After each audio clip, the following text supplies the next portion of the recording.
আচ্ছা, এখন আমরা সুপার কিওয়ার্ডের ব্যবহার দেখব। তো এখন আমি এইখানে একটি ক্লাস ক্রিয়েট করে রেখেছি। এটা হচ্ছে আমার সুপার ক্লাস, আর এটা হচ্ছে আমার সাব ক্লাস যেটা হচ্ছে ম্যানেজার। আর সুপার ক্লাস যেটা আছে সেটা হচ্ছে এমপ্লয়ি। আর এটা হচ্ছে মেইন ক্লাসটা। তো এখন আমরা দেখতে পাচ্ছি যে এখানে integer salary equal two 10,000, employee salary sorry 10,000 না 1,000, আর ম্যানেজারের স্যালারি হচ্ছে 5,000।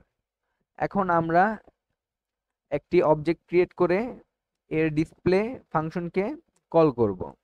এখন আমরা কি জানি, এক্সটেন্ড কোনো কিছুকে এক্সটেন্ড করলে মানে কি, এখানে এক্সটেন্ড করলে আমার এই যে সুপার ক্লাসে যা আছে তা সাব ক্লাসে চলে আসে।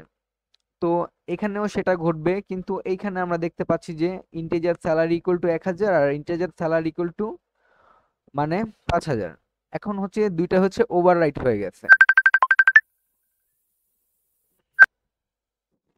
দুঃখিত, একটা ফোন আসছিল।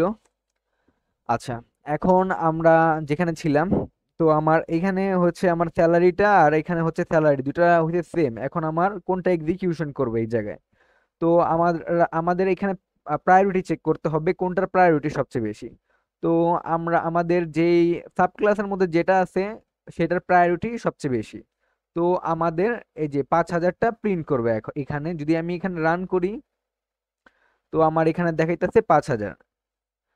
আচ্ছা, এখন আমি চাইতেছি যে আমার এই যে এই ভ্যালুটা 1,000টাকে প্রিন্ট করুক। তো সেটা করার জন্য এটা হচ্ছে আমার সুপার ক্লাস যেহেতু, তো আমি এখানে জাস্ট সুপার ডট স্যালারি লিখে দিব। তো সুপার ডট স্যালারি। ওকে, এখন যদি আমি রান করি, আর এখানে একটা ইরো ছিল, এখন ইরোটা চলে গেছে। চলে যাবে আর কি। আচ্ছা, 1,000 প্রিন্ট করছে। তো এটাই ছিল মূলত সুপার কিওয়ার্ডের ব্যবহার। তো ভিডিওটি ভালো লাগলে অবশ্যই লাইক করে দিবেন এবং চ্যানেলটি অবশ্যই সাবস্ক্রাইব করে রাখবেন। ধন্যবাদ।